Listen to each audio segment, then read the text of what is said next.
Good morning students. आज हम journal का 5th लेक्चर करने जा रहे हैं। हमें बहुत सारी ऐसी एंट्रीज होती हैं जो एक्सपेंस के साथ रिलेटेड आएंगी। आपके पास बहुत सारी ऐसी एंट्री होंगी जो लॉसेस के साथ आएंगी। तो एक्सपेंस की एंट्री हो या लॉसेस की एंट्री हो, पर दोनों में दिक्कत क्या है? कोई दिक्कत नहीं है। इसमें हमने जर्नल का एक रूल किया था जिसमें हमने बोला था या पढ़ा भी है, debit all expense and losses, credit all income and gains. यानी कि जो भी एक्सपेंस हैं या डेबिट हैं वो क्या होंगे, जो भी एक्सपेंस हैं और लॉसेस हैं वो क्या होंगे, डेबिट होंगे। प्रीवियस लेक्चर में भी मैंने जो फर्स्ट डे जो लेक्चर दिया था उसमें आप चेकआउट करोगे तो उसमें बताया है कि debit all expense and losses, तो डेबिट साइड जो भी आएगा वो एक्सपेंस होगा और लॉस होगा। ये एंट्री कैश बेसिस या चेक बेसिस, यानी कि हम बैंक के थ्रू भी पेमेंट करते हैं तो वो ऐसे एंट्रीज आती हैं। मैंने यहाँ पे एक्सपेंस और लॉसेस के कुछ आइटम्स लिखी हुई हैं, पूरी डिस्क्लोज नहीं कर सकता क्योंकि इसकी तो बहुत सारी लिस्ट है जो आप न्यूमेरिकल निकालते जाओगे तो उससे आपकी प्रैक्टिस हो जाएगी। लाइक सैलरी बिजनेस का खर्चा है, वेजेस बिजनेस का खर्चा है, रेंट रिसीव्ड भी होता है और पेड भी होता है, पर यहाँ पे हम कंसीडर पेड के थ्रू करेंगे, यानी कि हम रेंट पे कर रहे हैं तो इसलिए इसको मैंने एक्सपेंस कंसीडर किया हुआ है।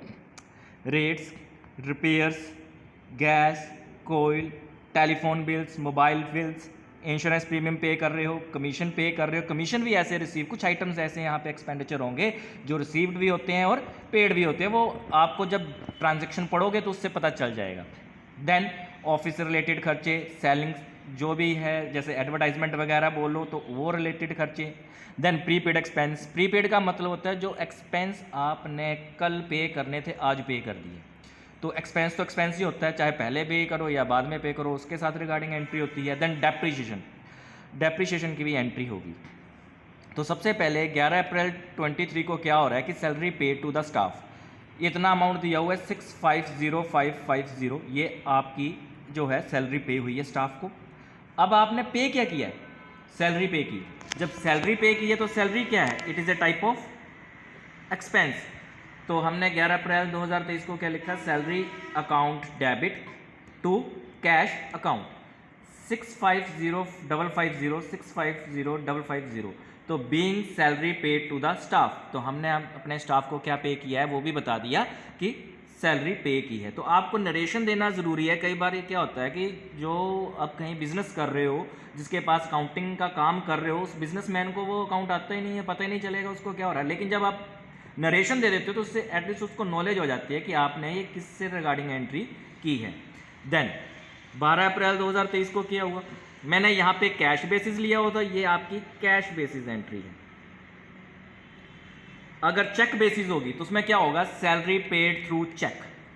चेक जो मैंने पहले बोला है, चेक का मतलब ही बैंक है, 61202020, यानी कि चेक के थ्रू आपने अपने स्टाफ को इतनी सैलरी पे की हुई है। सैलरी एक पर्सन की भी हो सकती है, स्टाफ की भी हो सकती है, वो डिपेंड करता है ट्रांजैक्शन क्या है।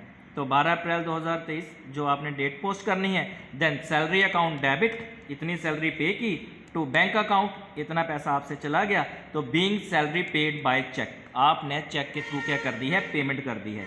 तो चेक को मैंने पहले बोला है वो बैंक लेना है, तो salary account debit to bank account, ये आपकी नेक्स्ट ट्रांजैक्शन होगी। क्या चेंज आया, सिर्फ कैश की जगह बैंक आ जाएगा due to the word check.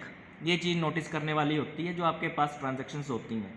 Then 13 अप्रैल 23 को क्या किया है, डेप्रीशिएशन चार्ज ऑन मशीनरी पे कितनी डेप्रीशिएशन चार्ज हो रही है, 2.52 रुपीज़।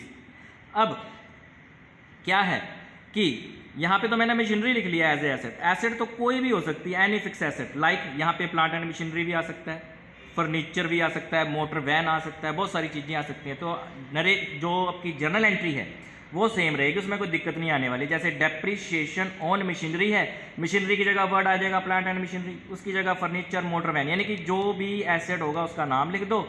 और डेप्रीशिएशन एक टाइप का लॉस होता है तो वो डेबिट होगा, तो depreciation on machinery account debit to, किसके साथ रिलेटेड एंट्री है, मशीनरी के साथ है, तो मशीनरी को क्रेडिट कर दो। 2.52 आपने अमाउंट डाल दिया और यहाँ पे लिख दिया being depreciation charge on machinery. अब डेप्रीशिएशन होता क्या है, कई बार हमें नहीं पता चलता है, कई बार डेप्रीशिएशन की शॉर्ट फॉर्म ऐसे भी लिख ली जाती है, तो डेप्रिसिएशन का मतलब होता है reduction in value of fix assets, कि आपकी जो फिक्स एसेट्स है उसकी वैल्यू कम हो गई। सिंपल लैंग्वेज में बोले तो wear and tear of an assets, कि जैसे जैसे आप एसेट को यूज़ करते जाते हो उसकी वैल्यू कम होती जाती है। जैसे मान लो कि आपने बाइक लिया है, न्यू लिया है, साल बाद देखोगे तो वैल्यू कम होगी। हम कहते हैं 60,000 का बाइक लिया था जी, आज तो 40,000 का रह गया, फिर 2 साल बाद 20,000 का रह गया। तो ऐसे जैसे जैसे वैल्यू कम होती जाएगी, उसका मतलब क्या है कि जितनी आप वैल्यू यूज़ कर रहे हो एसेट की वो रिड्यूस हो रही है जितना यूसेज पे लगाओगे। Thank you.